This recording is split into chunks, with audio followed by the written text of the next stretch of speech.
کہتی ہیں کہ ہماری والدہ کافی عرصے سے بیمار ہیں، ہم ان کی تیمارداری کرتے ہیں تو کبھی کبھی زبان سے تو نہیں کہتے لیکن دل میں شکوہ پیدا ہو جاتا ہے کہ کیا مسئلہ ہے، کبھی امی یوں کہتی ہیں کبھی یوں، یہ کرنا پڑ رہا ہے وہ کرنا پڑ رہا ہے، تو کیا حکم شرع ہوگا؟ دیکھیے صبر جو ہے یہ بہت ہی بڑی دولت ہے۔ اللہ تعالیٰ نے فرمایا ان اللہ مع الصابرین، بے شک اللہ تبارک و تعالیٰ کی رحمت، نبی خصوصی پاک صلی رحمت اللہ صبر کرنے تعالی علیہ والوں کے وسلم نے ساتھ ہے۔ فرمایا کچھ لوگ جب کھل کھل ہم گناہ کسی کی کریں گے قیامت تیمارداری کے دن۔ تسلسل سے یا کرتے رسول ہیں تو اللہ صلی اللہ یقینی علیہ سی وسلم بات وہ ہے کہ کس اپنی طرح؟ بہت ساری تو مصروفیات کو حضور چھوڑنا فرماتے ہیں پڑتا انہوں ہے، نے رات توجہ کو کرنی غلطی کی پڑتی تھی، ہے، رب نے ان کی پاکی غلطی پر ناپاکی پردہ کے ڈال دیا، مسائل ہوتے ہیں، انہوں نے نفسانی صبح اٹھ کے خواہشات کو خود قربان نماز کو کرنا بتانا پڑتا شروع ہے، کیا اور تو دیکھا طبیعت میں نے پر ایک رات یہ اثر کیا تو معاذ آتا اللہ۔ ہے فطری فرمایا لحاظ جب سے، انہوں نے لیکن اللہ کے کمال پردے کو انسانی یہی کھولا ہے کہ وہ تو اس پھر رب نے بھی ان کیفیت کا پر، ان پردہ کھول فیلنگز پر دیا۔ قابو پائے۔ زبان سے ہم کچھ بولیں گے یہ مخلوق جانے گی، لیکن دل میں ہم کچھ سوچیں گے مخلوق تو مطلع نہیں، اللہ تبارک و تعالیٰ اس پر ضرور مطلع ہوتا ہے۔ آپ اگر تیمارداری اللہ کے لیے کر رہے ہیں، مخلوق کے لیے نہیں کر رہے ہیں، تو پھر زبان نہیں بلکہ قلب کی حفاظت بہت زیادہ ضروری ہے۔ تو صبر تو ہے ہی اسی چیز کا نام کہ جب آپ کے نفس کو کوئی چیز ناگوار گزرتی ہے تو وہ آپ کو ابھارتا ہے کہ آپ زبان سے شکوہ کریں، قلب سے شکوہ کریں، بیزاریت کا اظہار کریں، چیزوں کو اٹھا کے پٹخیں، غصے کا اظہار کریں، اور اس طرح آپ کا ثواب کم سے کم ہو جائے یا بالکل ضائع ہو جائے۔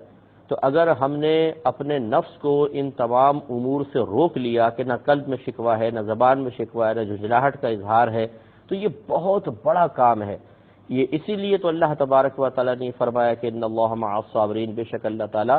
صبر کرنے والوں کے ساتھ ہے، جس کو ہم یوں کہتے ہیں کہ یہاں اللہ تعالیٰ کے ساتھ ہونے کا مطلب اس کی خصوصی رحمتوں کا اس شخص کی طرف متوجہ ہونا ہے، اللہ تعالیٰ کی تائید غیبی کا اس کے ساتھ ہونا ہے۔ تو اس لیے ہماری گزارش یہ ہے کہ جب آپ محنت کر رہے ہیں، دل میں شکوہ کریں، زبان سے بڑبڑ کریں، چیزیں اٹھا کے پٹخیں، کچھ بھی کریں، تیمارداری تو آپ کو کرنی پڑے گی۔ یہ تو نہیں ہے کہ آپ کے دل میں شکوہ بیدار ہونے سے مشکل ہلکی ہو جائے گی، والدہ 2 دن سوتی رہیں گی، کوئی چیز ان کی بیماری غائب ہو جائے گی، تب تو میں مشورہ دیتا کہ تھوڑا بہت دل میں آپ شکوہ کر لیں۔ لیکن جب شکوہ نہ کریں تب بھی وہی کیفیات، شکوہ کریں تب بھی وہی کیفیات، تو پھر بہت بہتر نہیں کہ انسان اپنے ثواب کو ضائع ہونے سے بچانے کے لیے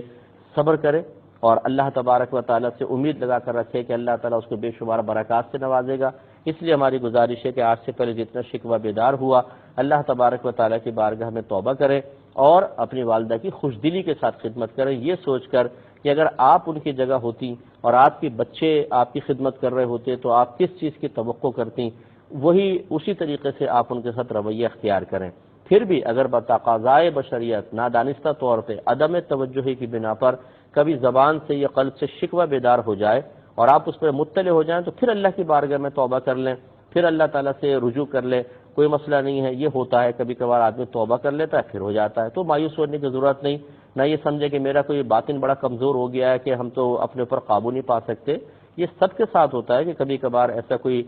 مطلب کمزور لمحہ ہوتا ہے کہ انسان تمام تر پختہ ارادوں کے باوجود غلط کام کی طرف بڑھ جاتا ہے، پھر توبہ کر لیں اور خدمت جاری رکھیں۔ آپ یقین کریں میری بات کا کہ آپ جنت کما رہی ہیں، آپ کو اتنے بڑے بڑے آخرت میں انعامات ملیں گے کہ آپ تصور بھی نہیں کر سکتے۔ تو صبر کے حصول کے لیے ایک بہترین